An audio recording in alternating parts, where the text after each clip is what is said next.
and welcome everybody to what do we call it again? Conscious Circle Conversations Chat. I don't know, we maybe need another name. This is something that we're all doing together. It's such an honor to be here in the space. Every session we are going to have somebody else taking the front seat, I suppose, the microphone. So this week I'm going to hand over to my beautiful brother, Tomaz Mueller. Take it away. Take it away, sweetheart. Thank you, thank you, thank you. It's so lovely to be here with all of you, my sisters and brother Dan. I just said before we came on, I wish I wouldn't have asked the question about soul and what am I talking about? Soul and self. It's such a complex, it's like diving into another Alice in Wonderland rabbit hole. Here we go. I'll do my very best. And please, this is just how I see it and perceive it, and links that sort of weave everything together. And the interesting bit is, after the last conversation on Thursday, was 2 weeks ago, I was woken up. I did my 2 o'clock, 3 o'clock journey. And then I sat there, I'm thinking, what am I going to talk about? Soul and self and higher self. And then I had this beautiful, massive download. It was all very clear and all very structured. And I thought, oh, I will remember this. This is so easy. I can totally remember it. Me being lazy, of course, I didn't take pen and paper. I didn't write it down. And then it was all, poof, disappeared into the ether. Well, let's try. So what is the difference between soul and self? And I think before we dive into the topic, it is important to set the scene. So please bear with me. I am going to set the scene. It's like we have to prepare the canvas before we can start to paint. So this is just my humble, limited understanding of what goes on. And mind you, there are philosophers who do this and study this an entire lifetime.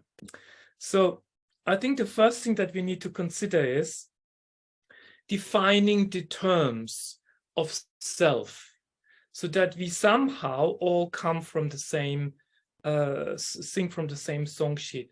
So there is something that some people may call individual self, or lower self, or personal self.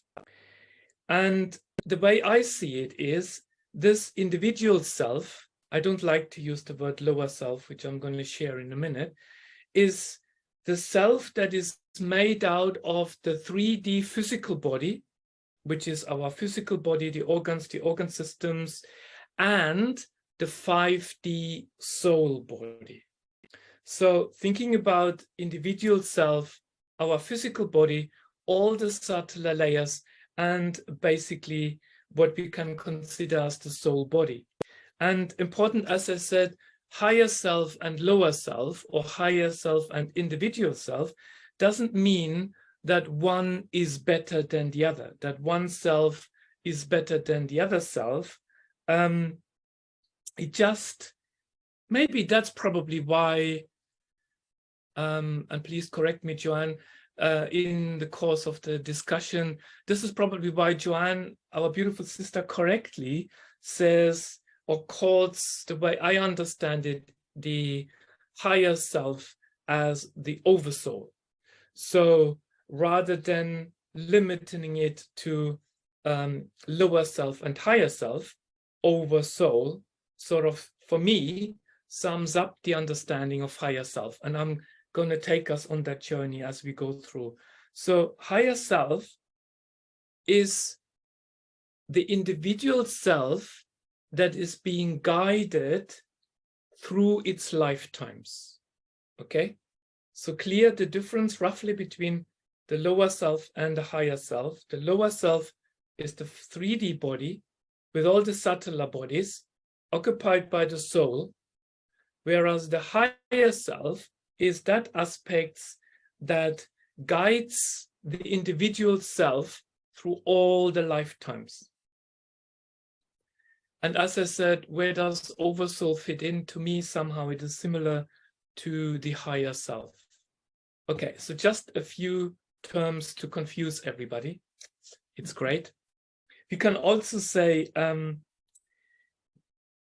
is an element that we need to intertwine, which is spirit, but I'm not gonna fiddle around with spirit because we cannot talk about soul and higher self without considering spirit. Where does that fit in the whole picture?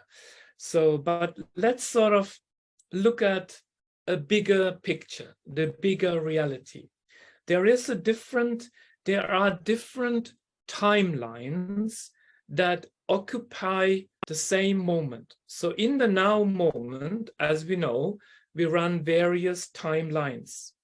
And these timelines can be considered, the way I see it, is like a sphere, a spherical timeline. Everything happens at the same time. It is not necessarily a linear timeline. That means even in the now moment where we are here, sitting here, listening to this conversation, this is a moment, but there are other moments happening at the same time in different spheres. So both the soul and the higher self have an understanding and know that this is happening, that we are living on a spherical timeline, not necessarily on a linear timeline, like today, tomorrow, the day after. So, but here's the interesting part. The soul moves in and out of linear time, okay, as part of its growth process.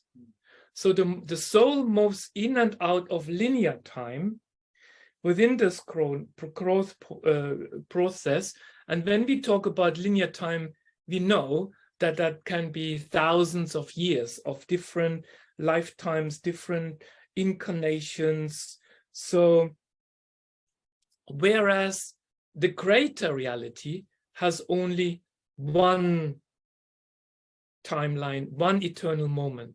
So soul has the ability to jump from one timeline to the other, whereas self, or when I refer to self, please remember, I refer to self as higher self. Higher self is linked to that one eternal moment. So it doesn't distinguish between the jumping of timelines like the soul does. So now, as we know, we come here, we incarnate in a physical body, and a younger soul, in quotation mark, forgets the truth. We are here to forget in order to remember. So the soul forgets. So it is dependent on one specific moment in time. What I mean by that is we incarnate, the soul forgets what has happened before, the soul doesn't remember what will come in the future, it just lives in the now moment, present, here and now. So it is through the fact when the soul starts to grow, it gradually, or sometimes suddenly, when we get a knock on our head and we wake up, it connects with the higher truth. And this is when the soul starts to recognize the higher self aspect of it. Does that make sense? So that's almost like the waking up of the higher self is when the soul starts to wake up to truth, to its truthful nature, and understanding that the soul is not in existence in a linear way, but in a spherical way. So, and when this happens, I love that one. When this process happens, the ego aspect, ego is that which really, the lower ego that keeps us in the lower frequencies, the ego aspect no longer exists logically. So as soon as higher self wakes up, our lower ego, I'm not talking about the higher consciousness ego aspect, the lower ego, which basically means is I want this, I want that, I'm feel hurt. I have basically the victim aspect of it starts to dissolve. So this identity then of the ego that keeps the soul in the lower frequencies starts to dissolve. So it no longer identifies itself with the illusion of separation. So through the process of the soul waking up, and maybe I will give an example. Let's take an analogy. I love analogies. We know that they have their limitations. Okay. Right. So just look at the situation between the ocean and the wave. So the wave can be considered as the soul, and the ocean is the higher self. So the wave, through the course of its lifetime, when it starts to being born out of the ocean, it goes through all the drama that it can experience. It's being pushed right and left and front and center, crashed down low, up high, smashed against the rocks and shattered into 1,000 pieces.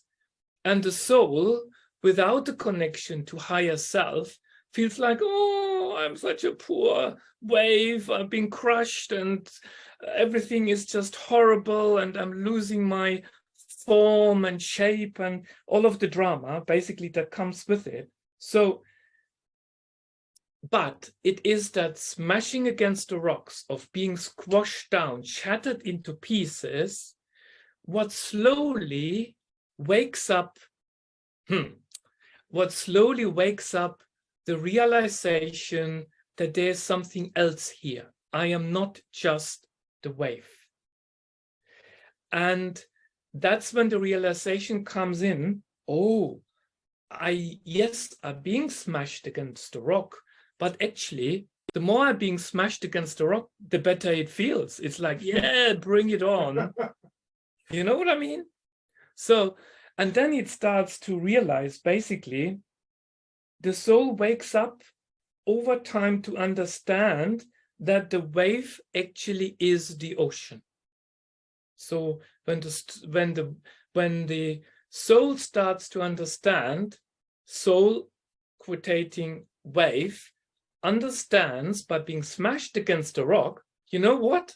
In essence, I always end up back in the ocean and I can start again. So that's when the process of the wakening up actually starts to take place. So then the crashing against the rock becomes like a gentle tickle, because the wave will know, actually, I'm not lost, I'm not disappearing, I've got a safety net to fall back on, and basically the ocean is having my back. So in order for the soul to wake up to this reality, that it is actually not separated from higher self, basically the wave remembering the ocean, that's when the whole process of awakening actually takes place. What is that link that made the wave realize that it's not the wave but the ocean? So what is the link between the wave and the ocean? And guess what? The way I see it, and please, just, you don't need to take anything, this is a philosophical discussion. This is the element of spirit. Fascinating.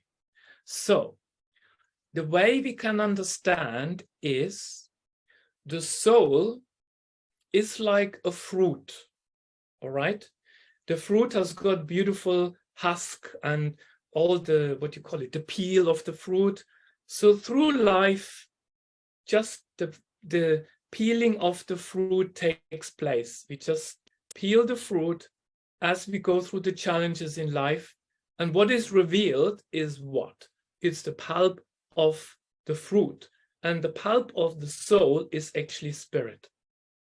So by us, in fact, feeling that our life is taking us through a journey of challenges and everything that comes with it, the wave being smashed against the rocks, the wave starts to break open and frees that inner knowing that, hoppla, what's going on here? I'm actually not on my own. And that's the spirit component that bridges the understanding between, what am I talking? Between the soul and the higher self. So here we are. We have painted the scene. Now let's play. Everybody okay with what I've sort of said so far? I thought that was it already. Really? I thought, oh my God, we've just painted the canvas. I better buckle my seatbelts. Here we go. So, in summary, what defines the soul? The soul is that what we are naturally familiar with. It is the essence of the human being. It is the essence of who we are. We can say that the soul is the 5D body that is connected to a 3D human physiology and gets on its journey through the 5 senses. Let me try and bring that back again together. So we can say that the soul is like a 5D body that is linked to a 3D physiology, which is our muscles, our tissues, our organs and organ system, 5D body, physical body, but all the subtler bodies. But the soul can only exist in the physical body and grow within the physical body in a 3D reality through the 5 senses. Through experience. Through experience. That means we experience the world through the sense of hearing, taste, touch, sight, and smell. I'm experiencing my world by eating as much cake as I can until I really feel horrible and awful and sick.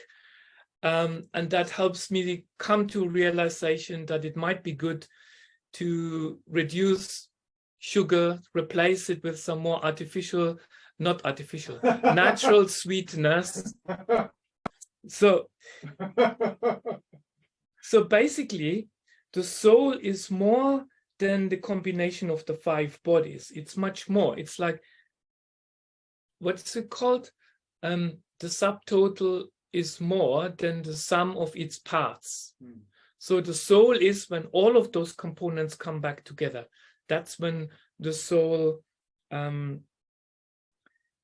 that's when the intelligence that is within the soul is being directed through the physical body to connect to the higher self via the spirit component. I think, how's that at the moment? Can we just sort of have a break? Because I know it's like a bit... This just brings up so many more questions. Like, there's just like, yeah, there's so many questions. Emma, my brain's just trying to compute all this, so I'll just, Emma. Yeah, I love that. I really love that. But I'm just going to throw a spanner in the works because this is me. I've never thought about spirit being anything other than my soul, which is interesting.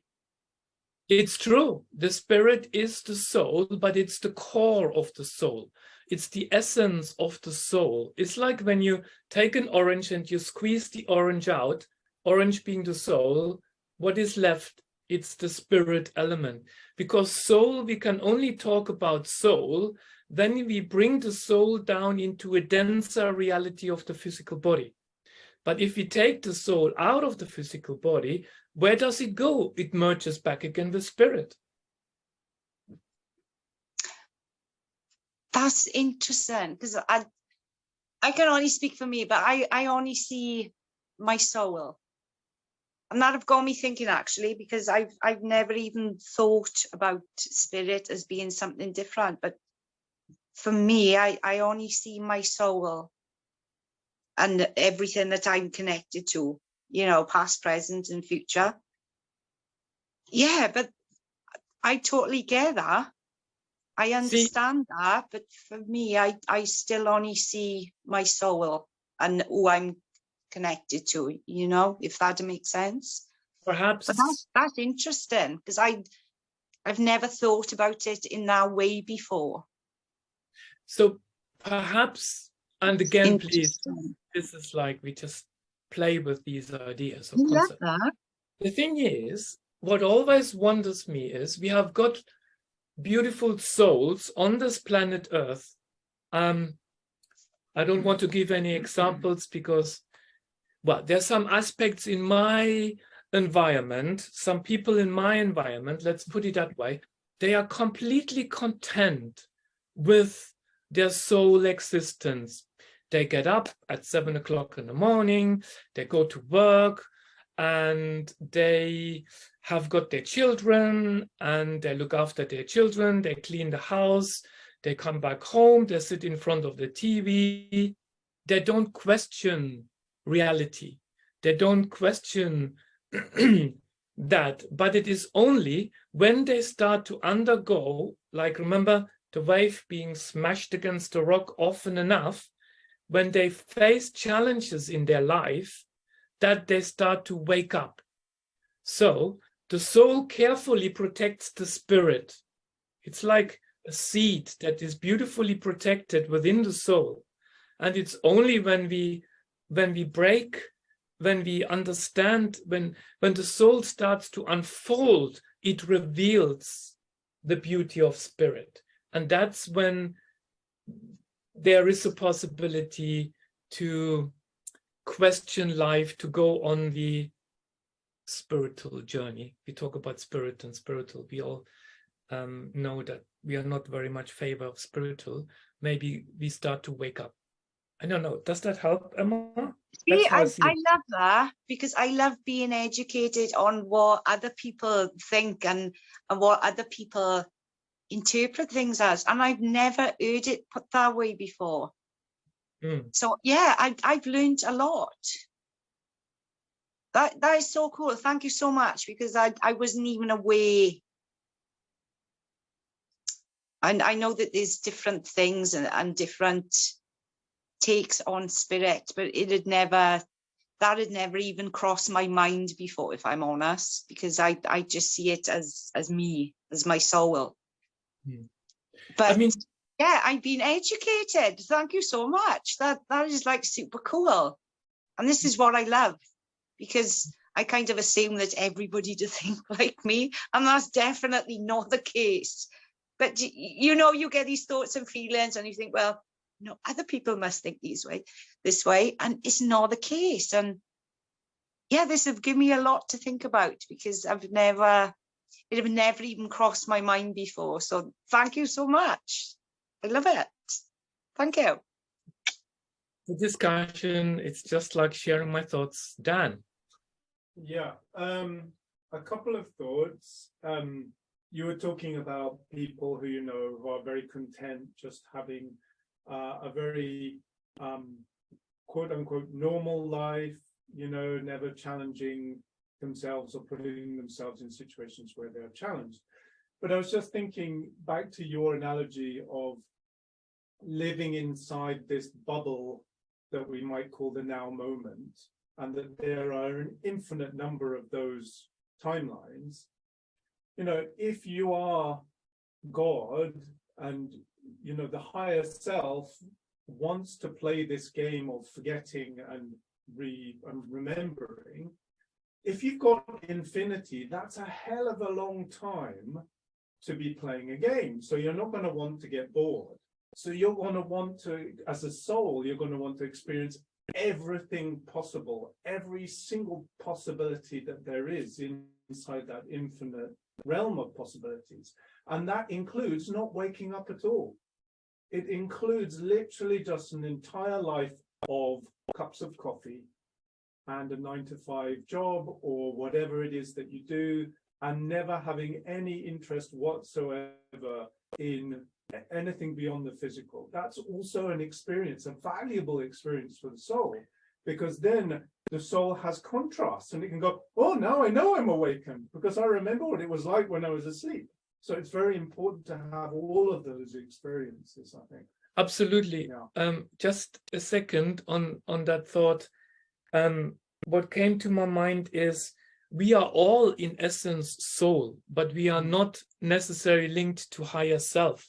So at that moment, the spirit component within the soul looks at how to live the soul life to its fullest without linking it to the higher self, without bringing in the connection to the higher self. Anyway, Taylor. Hello. Yeah, so I actually did an interesting kind of tool, and I compartmentalized in my head talking to my identity or myself, and then also talking to my soul and seeing how the answers differentiated and how it came forward. So much like you, I got very similar definitions. I love your wave analogy. So what I would say too is I really, really feel like, Dan, what you said resonated with me on another level, because these things come forward as choice points. So it's really about, like you said, gathering the experience. And as we go through towers, or as we go through these things in our identity that we're stripping away, letting go of, maybe even collecting. Because I think the thing about identity is we begin to create it, but there's the higher perspective too of the soul path before you drop in as well. So for me, what it felt like was all of these things coming forward, like you said, the wave crashing gives us an opportunity to either let go of the identity or we hold on. And it doesn't matter. All of it is perfect based on what that soul wants to experience. And if you look, we take identity so seriously and labels so seriously. But like Emma said, if you look at it as a game, it makes it a lot easier to kind of take away how serious the game is too. So it's all a part of experience and what the soul, because I saw the soul as almost like, I don't like necessarily how I worded this, but it's kind of what I saw in my head, like a quantum computer. The soul is carrying all of these experiences in its energetic field in its body, because it is everything all at once, through all time, space, through all dimensions, past, future, present, all those things, and what wants to stream in for that individual experience. For example, like talking to myself as Taylor, like that, you know, that third person talk to Taylor, and that identity that is Taylor, or I can speak to my soul. And I was really like kind of playing with those two things to get the information to stream in. And it's almost like a really good suggestion, like, can you have your soul talk to this version of you and get your answers that way? Because we look external so many times, when in all reality, we have the stream up to consciousness right there. So maybe just taking that step to like write down questions you have and then let your soul answer, tap into that stream of consciousness. So just a little thing. I think that works, but if the soul, and I think, how shall I put this? Our personality is shaped by all the challenges that we face in our life. So if the soul has chosen not to heal some of those challenges that we face, that means don't heal the scars within the experiences that we have in the now moment, if the soul is not, if that personality is not able to do that, then those answers will not be the same answers as the answers that you get from what we call the higher self. So our journey, the way I see it anyways, our personality is made up of our body, like Taylor, you said, it is made up of all those innumerable experiences that we have. It's the storehouse of wisdom, of knowledge, of any kind of powers that we have ever gained over various timelines. That's what the soul is. But it needs the higher self to be able to use that knowledge, to activate that knowledge, to streamline it up in order to then bring it into a situation where we can actually help humanity. There's the service to self aspect and service to humanity aspect. So soul by itself, without the freeing of spirit, without the connection to higher self, is very much linked into service to self. I mean, in quotation marks, of course. You know, Joanne. Yeah, I'm struggling a little bit. My brain's going like I knew this. because I'm trying to fit, and I totally resonate with everything you're saying, Thomas, and your analogies are beautiful and I can see them, but I can't see how they fit into my view of multidimensionality. So my brain is like got so many questions because to me, ego is night side driven. Okay, so it's driven by our versions, multidimensional versions of us within the right side of our stream. And so to me, a lower self would be a fourth dimensional version, but they're still part of my soul. Yes. But I wouldn't, when people talk about higher self, I see that as multidimensionality. Correct. And so there's higher selves, okay, through all.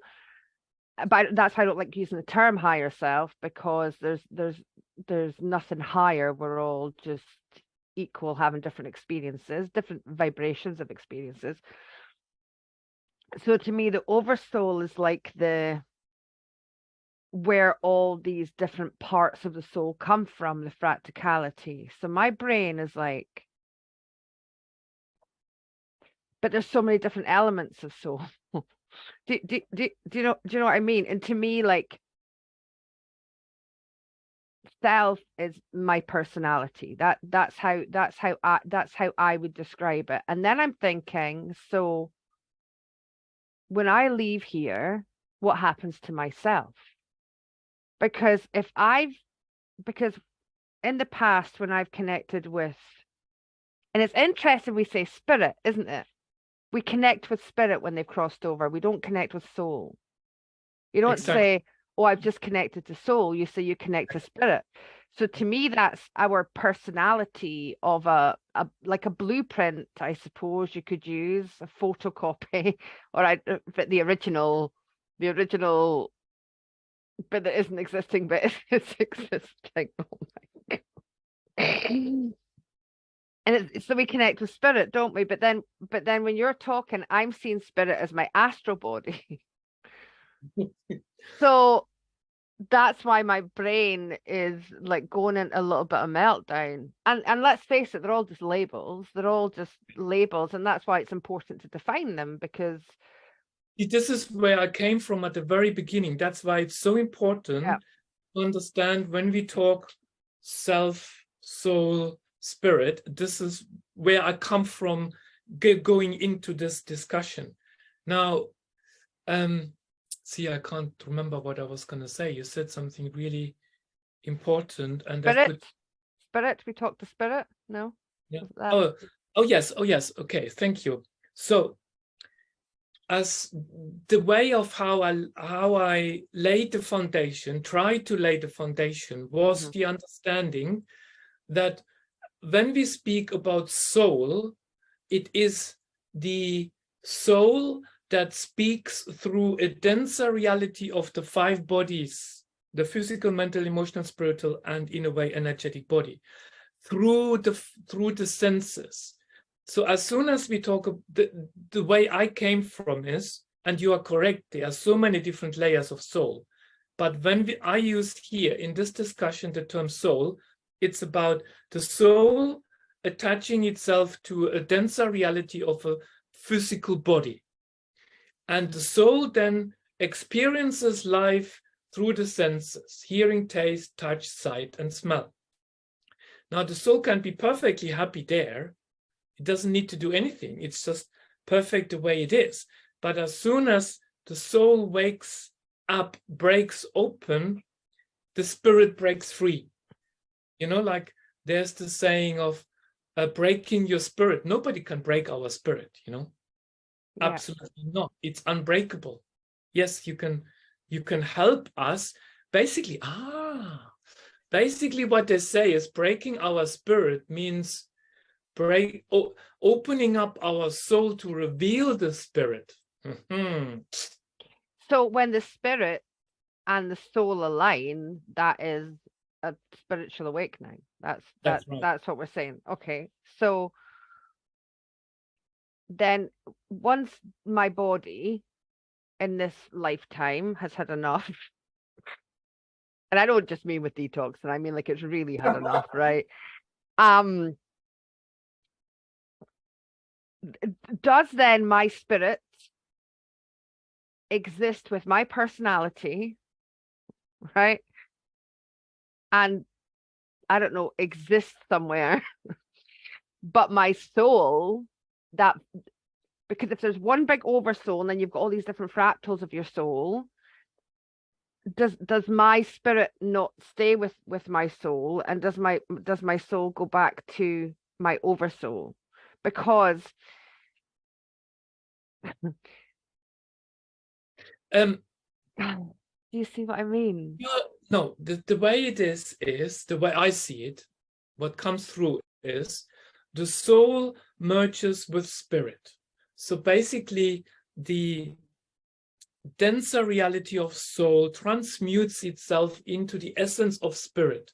Mm-hmm. And then when you decide on a higher level to come back to reincarnate, the spirit distills its essence and brings out that essence of the soul again, which then links and enters the physical body, the soul with all its memories. So it's like the soul and spirit find its way into unifying into a much subtler reality. It's like the waves go back to the ocean. So you're actually saying the same thing as Joanne in different words. She said, it's like there's something of me after I die that still has Joanne's identity in a way. Yes, yes. And as soon as you decide to come back into physical reality, it's like, oh, in order to become physical, go into physical reality, I need to extract the soul aspect. I mean, this is just words, you know. And then that soul aspect enters the physical body, which reveals the jewel, the gem of spirit. I'm going to be quiet now. No, please don't. Or I'm just thinking about connecting to spirit, right? So that this I'm maybe just attached to it too much, possibly. So do I just exist as a spirit within this linear timeline? And is that how we can tap into that? Or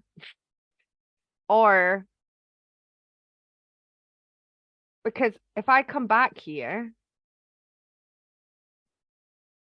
like, I'm not going to be me. I'm not going to have my personality. I'm not going to have my experiences. I'm not going to. So to me, that would be a brand new spirit. That would be a no.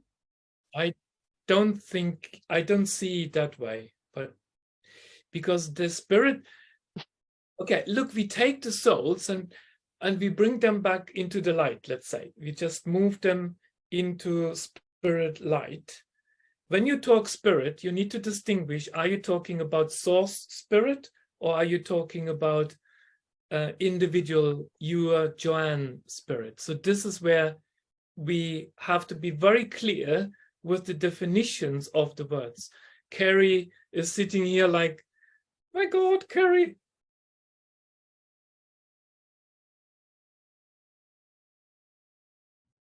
Yeah, I've got my tinfoil hat sitting on the merry-go-round. Do, do, do, do, do, do, do, do, do, do, do. So I am sitting here, so bear with me. So I'm seeing many different things. I'm seeing an analogy, but I'm also seeing things in terms of frequency, vibration, and energy. So, right. So what I'm seeing is there's always a center point, right? So what if that center point was your soul? And it creates a sound, and that sound has a ripple effect, right? And that ripple effect encompasses everything. Does that make sense? And that's your connection through to creator, because creator also has a center point and he also has a ripple effect. It's like a sound wave. So then the analogy that I was seeing was like the earth, and I could see the earth and I could see the core of the earth, and the core of the earth would be the soul, right? And like you've got the mantle and all the different layers, and those layers in the mantle is like the 5D higher self almost. And then you've got on top of that, you've got the earth plane that encompasses all senses, touch, sound. You've got like air, all the elements would be the touch, the sound, etc. And obviously the earthquakes and that sort of thing is like a representation of, you know, traumas, grief, etc. So we are the earth. And then when that gets to a point like a tower moment, I don't know about everybody here, but certainly what I've witnessed is that certain beautiful souls have had tower moments that's brought them to their awakening, and they wake up to their soul. So it's almost like the earth right now has got to the point where it's had enough. And this is why the lava from the core rises up. And it's like this soul awakening, like it encompasses everything. You then become all the elements because it creates this whole. And like this whole that allows all these elements to come back to the soul. And then if you think about it, you've got the magnetic sphere that goes around the earth.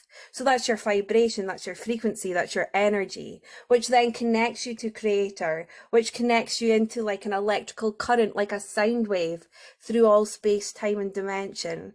And then when that hole opens, you can feel it all, like the earth just now with the whole magnetic field. You can feel everything that's coming from like the sound wave or the frequency, the energy that's coming from the sun or the planets, or you know, it's got this signature. And this is where like the soul signature comes in, because it contracts, it expands. Does that make sense? Am I making sense in some way? This is what I'm seeing. So it's like the soul expands, it contracts, and then when it gets ready to expand, it's this volcano that opens you up to all the elements and the return to self.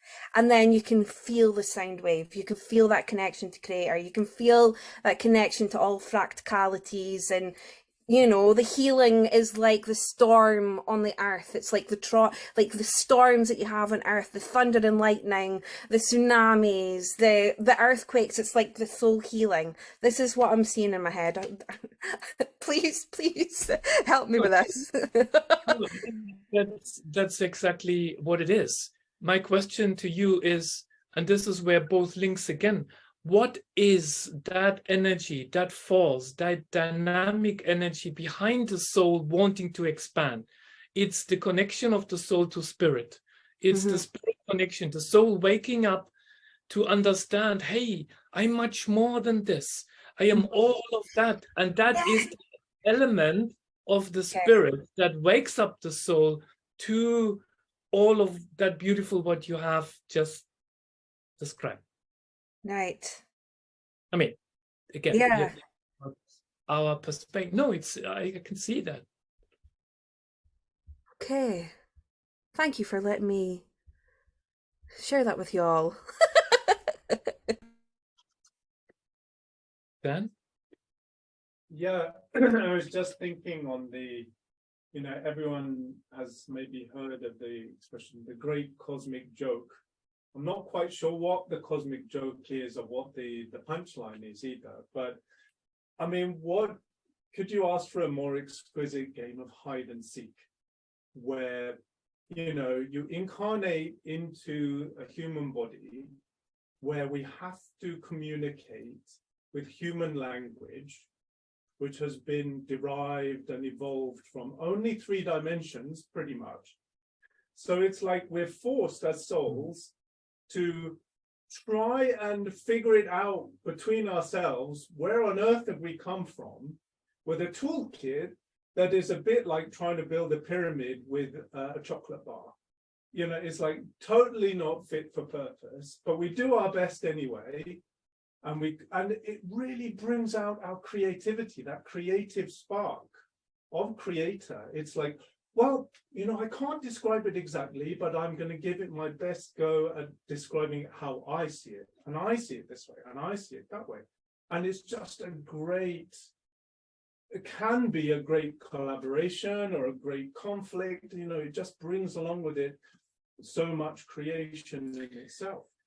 But I have to share this. I know it's not very flattering, but when we're talking, I came up with the analogy that it's like we're a group of Labradors who are friends, and we're sitting in front of an unopened tin of dog food thinking, where did it come from? I wonder how it's made.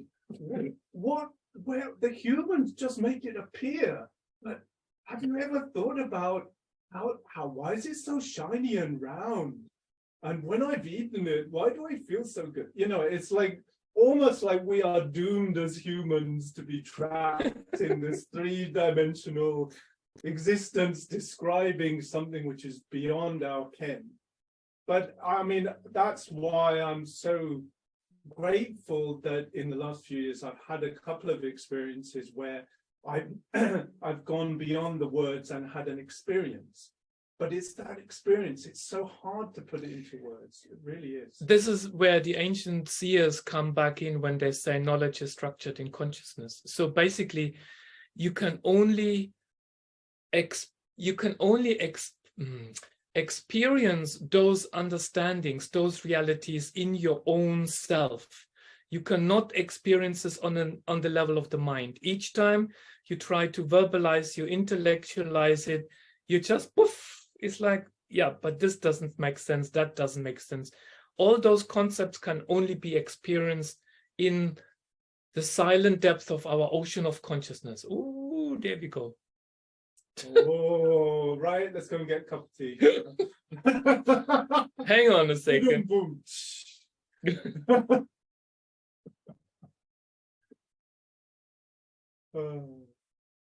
Any other thoughts? Oh, Emma. I forgot what I was going to say now. Because my brain is like, boom. Yeah, I wanted to pick up on something I think Taylor said. Do you see yourself as separate from your soul? Do you see the self thing as separate from your soul? Yeah, that's what I wanted to ask everybody. Do you see the self thing different from your soul? Right, I just wanted to ask that. This is like super interesting to me because I just don't. Do you see it different? Do you see it different? No. No, me neither. No, and I still can't grasp. It totally makes sense, everything that Thomas is saying, and I understand it. And I know that it's going to be right for a lot of people, but I'm just going to share what I see and feel about it, because that's why we use to give different perspectives. And I really don't see the self thing or the spirit thing as me, because I'm just my soul. My soul to me is everything, and I'm connected to everything. My soul is me. I'm not separate to the spirit or the self, because I'm just my soul and connected to other bits of my soul. I don't know. That's just what to resonate with me. But I absolutely love this conversation because they have opened me up to so many different ways of thinking. And again, I keep saying this, that's how it's meant to be, dependent on your past lives and your experiences. And obviously, I don't know what I've experienced, but it just feel right for me that my soul is everything. Because the spirit, even though I understand it don't resonate for me. I totally get it. I really do, but it just don't resonate for me for some reason. I only see myself as my soul. And that's probably because of my experiences in my past lives. Perhaps I've only ever seen it one way. Do you know what I mean? And I can only remember one way. So I don't know, but I love this. I love this topic. Because it have made me question. I like to think and question myself. Even if I can't get my head around it, I like to question because it makes perfect sense. Absolutely perfect sense. Maybe Yeah, it does. It just don't to me. And that's fine. I'm all right with being the odd one out. Because I came on here to be honest and say what I feel, because we're all going to be different. But that's actually a beautiful way to look at it, Tomaz, is the spirit thing. I mean, that's actually beautiful. In a minute, let's just listen to Taylor and Joanne, but maybe in a minute, let's explore just a tiny bit more the understanding of self or higher self, but because maybe some aspects either become even more complex or there will be some clarity. We only have got these two options. So let's see. Taylor. So as Emma was talking, I was like, how can and I started to see soul retrievals or retrieving fractals of the self with integration, kind of like Emma, the work you do, you're able to see those souls. So my question, Emma, is like, so when you see those aspects, those fractals or essence of those souls, do you see them as a spirit because it was that identity of that person at that time? Or do you really just see it as a full soul? I was just curious in how you see that. I see it as an energy first with a signature, and then it'll manifest into the physical being that they were at that time, or as they are now. It'll actually manifest so that I can describe a person and feel. So it'll manifest into an actual person. Thank you. So my thoughts are Kerry, and the way she described I saw it too, like the ripple effect that she placed into my headspace. That frequency or soul signature, could that be the essence? That essence is either a fractal or as we say, like almost like that would be the essence of spirit or fractal of spirit, that frequency that Kerry was speaking about, and Emma's tapping into that frequency. So technically she's tapping into spirit, but she has such a high perspective because of who she is and how she sees things. This is her perspective. That's just what I was kind of seeing in my head. So she's an ascended master. She just sees the map differently from the rest of us down here at the bottom of the mountain. She's like, why can't you see the other hilltops? I don't get it. They all look the same to me. Do you know what? Sorry to butt in. That makes so much sense. That makes so. No, not the ascended master thing. I probably see it as an energy. I probably see it as an energy. So that could well be the same thing, Tomaz. And exactly that's where it ties in. You see it as an energy. So spirit, it's the soul signature. Actually, what you see is the spirit signature, which is the energy. And then you link that energy to the soul experience. You see the being on, let's say, it has had a physical body. So what you actually see is the signature of spirit, which then condenses into the soul. Oh, Taylor, this was good. This was really good. This is where I think that was awesome. Got goosebumps. Yeah, that's right. I just see it differently. Thank you so much. Amazing. Who's next? Emma, we were actually talking about this last night, and I called it an energy signature. So when I see a soul signature, I tap into the oversoul signature. So that's like the main signature of all the different expressions. And what we were talking about last night, Emma, was when you see a soul thing, I would call that an energy signature. So that's interesting that then energy is energy then connected to the spirit. But I've got another question. My brain's just like boom, boom, boom, boom. So you know people talk about NPCs, right? Non-player characters within this reality. So people that they say are soulless. And I've never really played into that.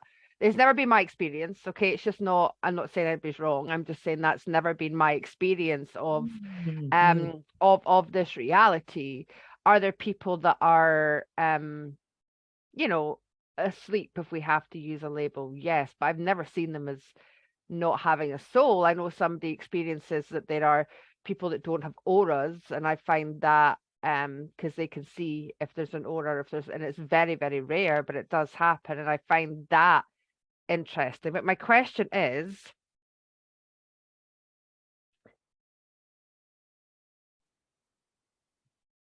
my question is that the people, and maybe nobody sees it like this, so maybe I'm asking the wrong question to the wrong people, but could the perception of these NPCs be that they have self and soul, but they're not connected to spirit? Exactly. Yeah. Exactly. It's the spirit component, which it's dormant, it's dead. Sorry, dead in quotation mark. It's not It's awake. sleeping. Sleeping. Thank you. Sorry. Hibernating. Yes.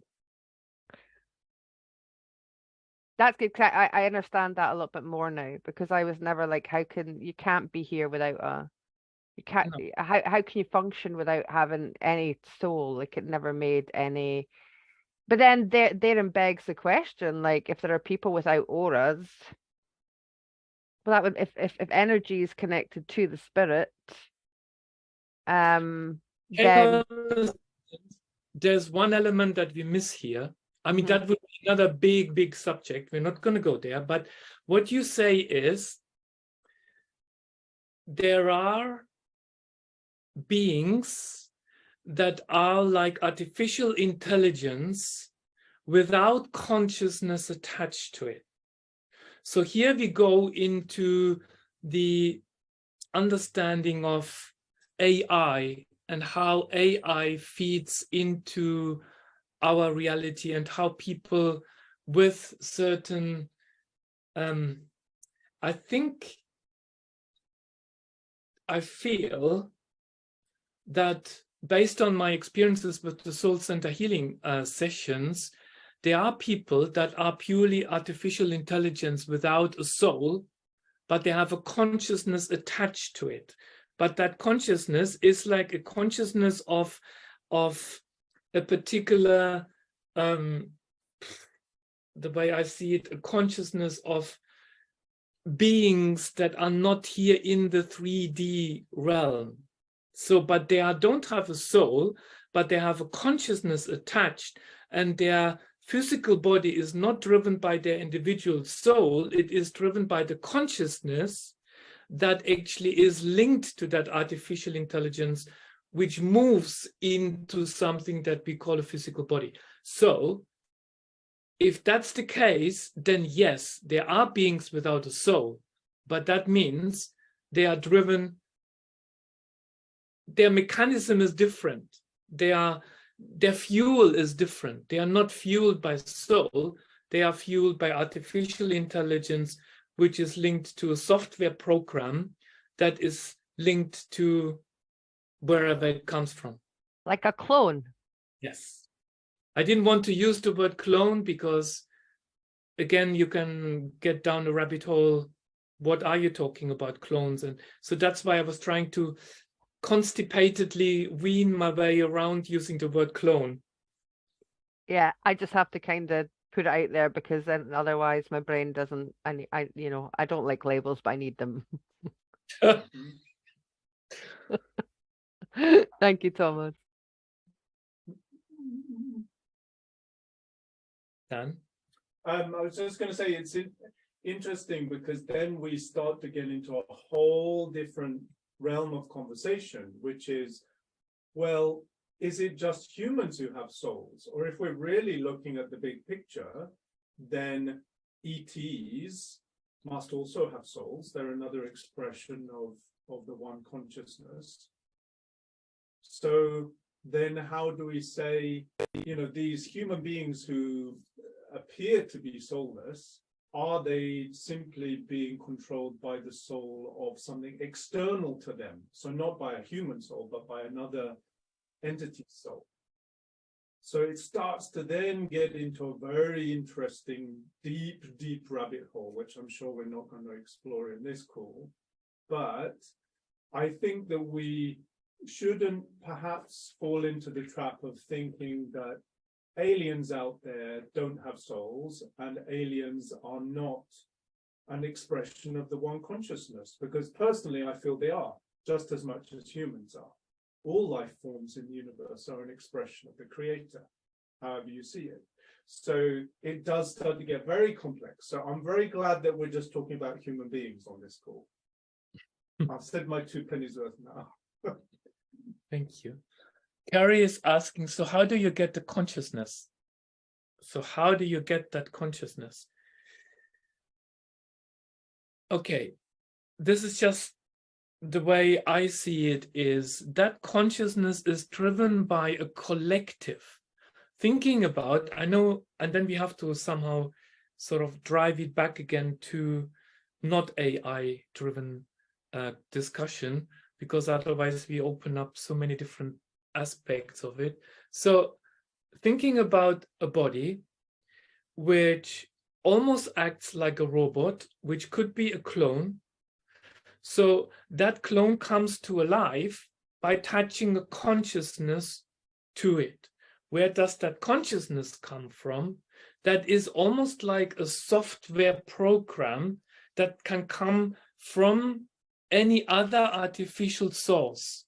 Because if we talk about soul, and this is where I'm struggling with what Dan says, for me, soul is the soul that is created by true source creator itself, by source itself, and not something that can be infused into an artificial construct or a clone. What being infused is a consciousness, but not the soul. It's like the operating system. I don't know, I'm just very vague in answering your question, Kerry.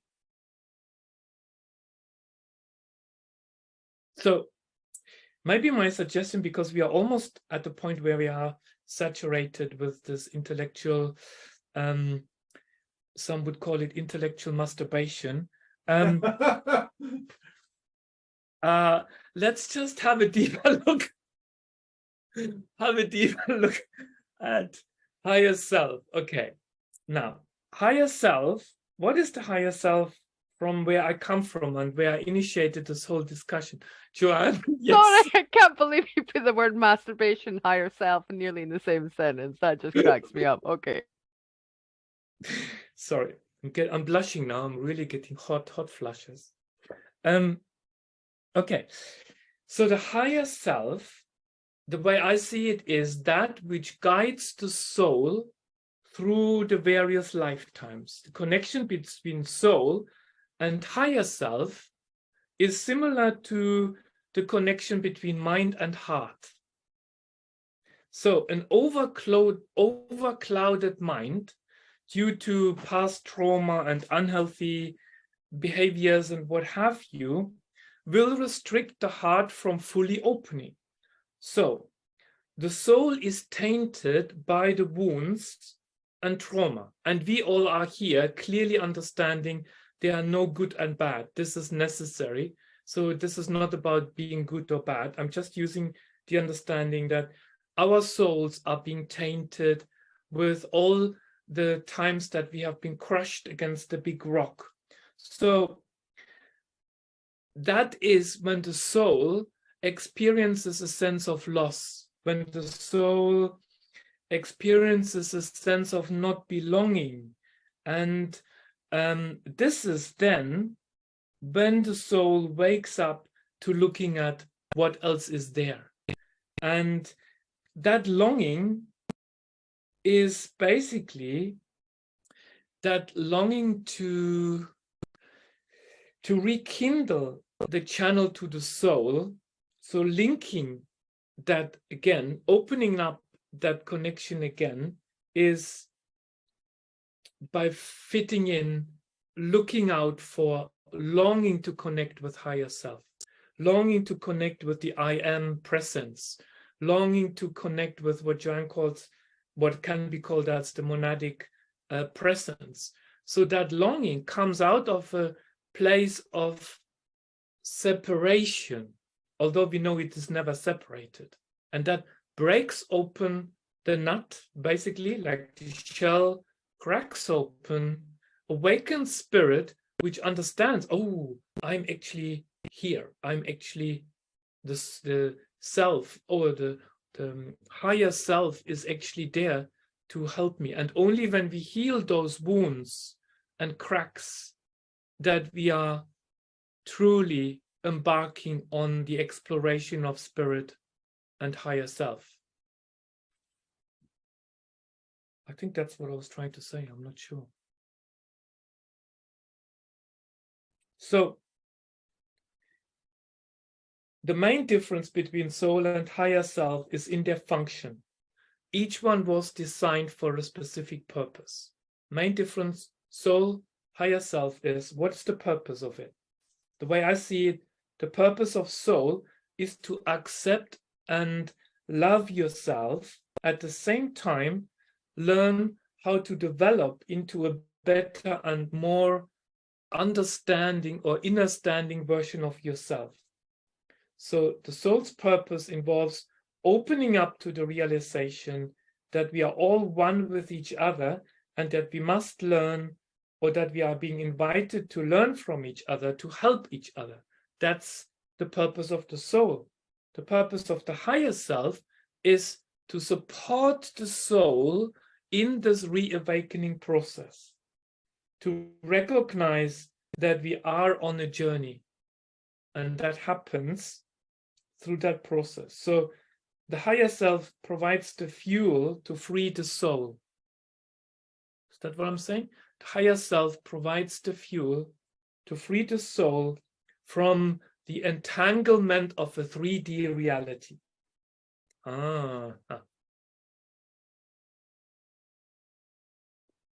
Anyway, so higher self is not better than soul somehow. Of course, all has its purpose.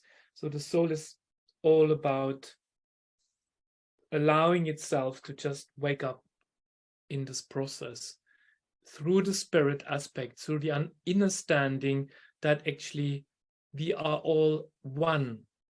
And that awakens the higher self, exploration of freedom, enlightenment. Joanne. Okay, then I've got another question. So, does our higher self, which I personally would call an oversoul, Correct. Which does we have it, established, that's what we mean. does Higher it, self, does it contain spirit? And does it then contain all our spirit? And then is that housed there? And if that's housed there, then by the time we get up to the monadic presence, which is just all that you are, every expression that you've ever been, everything expression, you know, I am, does that have spirit? Or does the spirit stop at the oversoul? Because to have spirit, from my understanding in this moment, no, it would have spirit, but it wouldn't have self, because it doesn't have the experience. So from what I know of oversoul is oversoul would have all experience, but then so would the monadic presence. Oh yes, Dan, please help me. I'm just thinking we're getting into hot water because we're trying to divide things up. In the same way, this is how I see it. In the same way that you could say you have fingers and arms and a head, they're not separate from each other. They're all connected to each other. Yes. So the way I'm going to see it is, if you imagine the smallest wavelet on the ocean, even that smallest wavelet has been shaped by the environment, been shaped by the wind blowing on it. But as the wind blows on it, that information, if you want to call it that, which I might see as a spirit, that information is transmitted to all of the other waves around it, the bigger wave. And then that bigger wave transmits that to the larger wave. So there's a feedback. It's not just going in one direction. It's simultaneously going in both directions.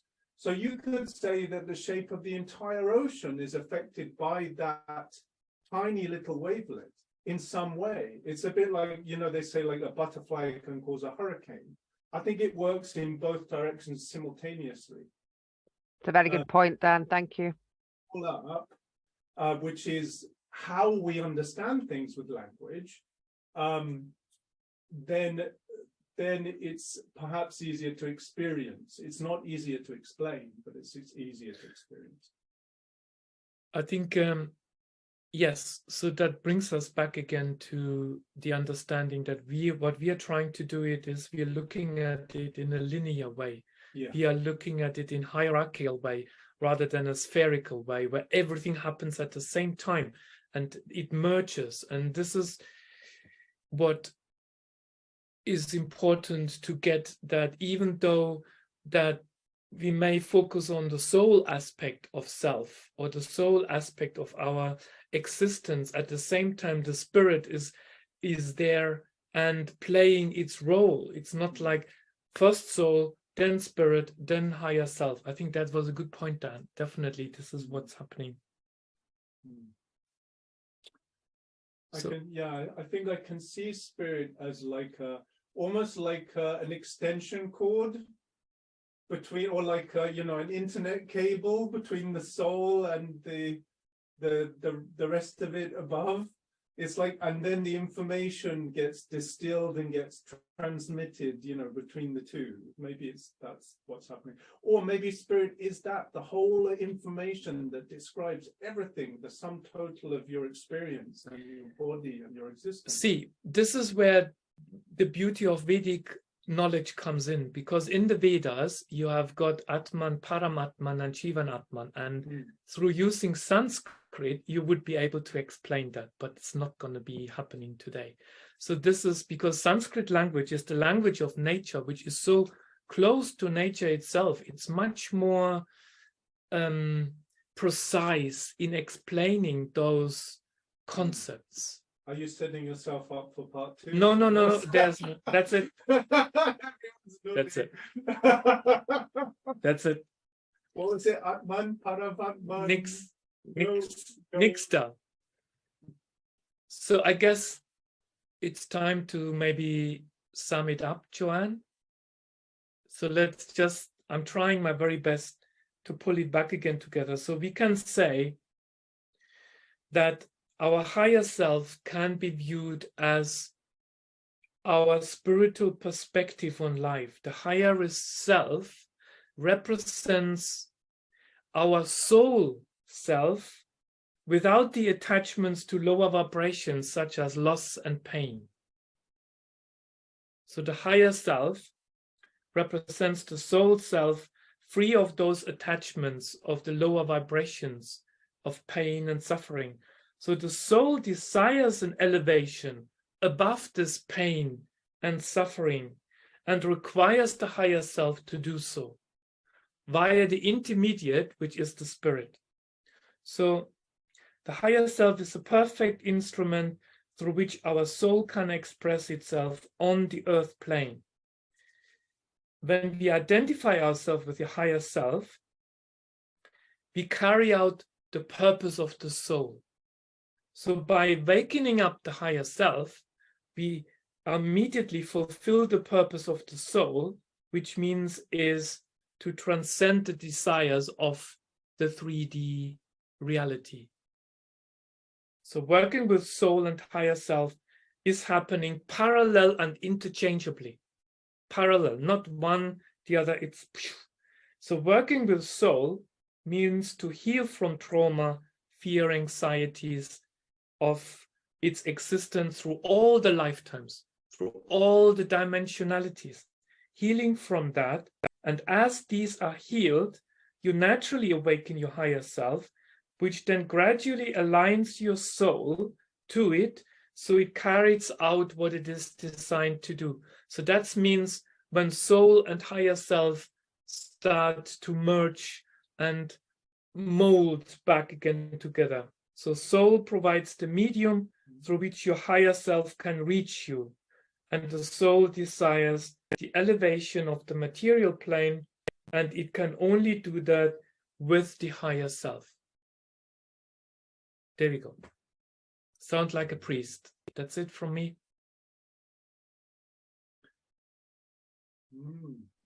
Tomaz, that was so beautifully put. Thank you. I've really loved this conversation because prior to this, I haven't even thought about it, to be honest. It hadn't even, and I didn't want to, like, I didn't want to think about it. I didn't want to go in my heart about it. I wanted this conversation to open up.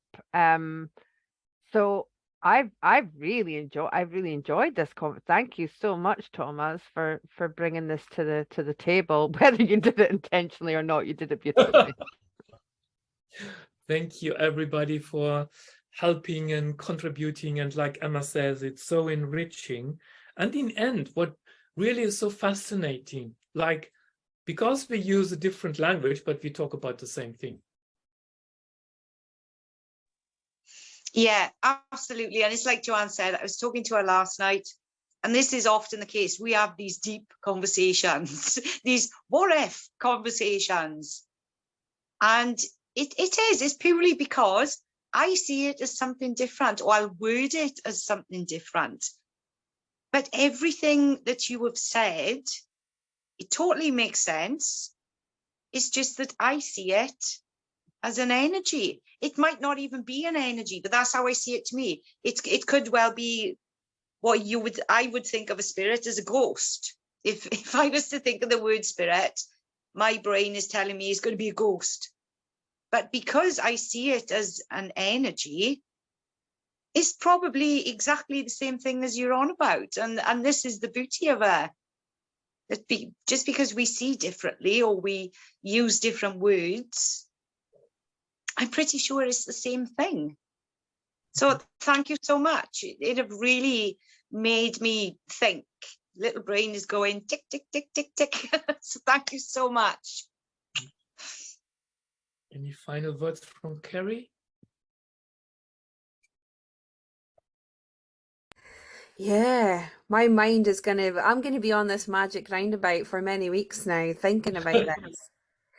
But what I kept seeing was like, you know, the seed and then growing the roots and it's a foundation, and then you pop your head above the soil, and then you grow from a weed into this beautiful flower and this essence of, you know, this beautiful golden elixir, divine, comes through our stream, and then we go back to the earth.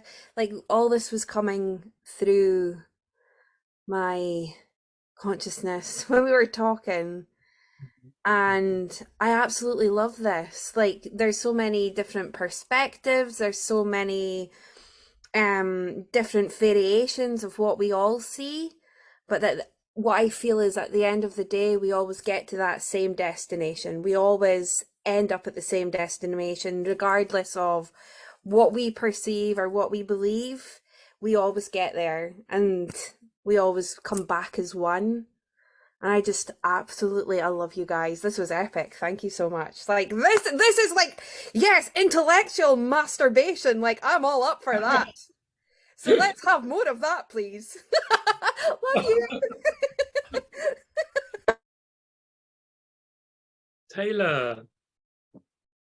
Oh, I saw lots of bridges, like all of us bringing ideas together into a bridge, like Kerry said, into that one little nucleus of information that still streams outwards, that literally other people are probably streaming into right now just by having this conversation. So I tried to sum it up, and what it felt, and it's so hard too, because words, like Emma said, words are just how we're translating it. It's how we all see and view things differently. But when I was writing, I was like, there is no separation from soul. So the soul is that quantum container, except for the separation that we create. But it's almost like, can you also see the higher perspective and see that this creation of self, identity, experiences, and lessons from the bird's eye view, that's just what the oversoul wants to experience.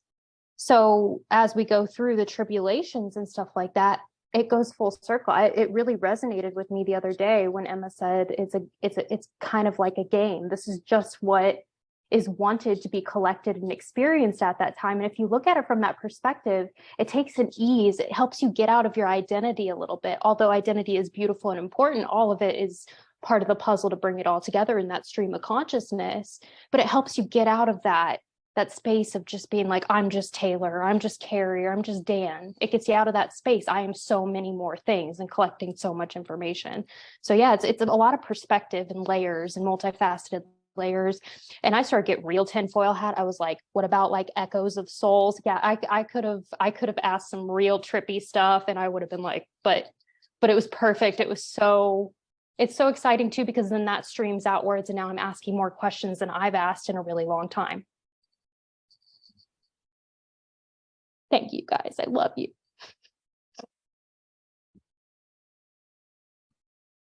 Anything from Dan before we hand over to Joanne to No, see I'm all if good. Just very grateful for these conversations. It's so good to just get other people's perspectives and expand my consciousness with those other perspectives. So thank you. Thank you. Joanne. Thank you so much, everyone. It's been awesome. Thank you, everyone, for joining in, everyone that's watching on Patreon at the moment, and then on everyone's respective channels. I'm not sure what our next conversation is going to be about or who's going to lead it. Do we have any volunteers? Anybody got any ideas right now?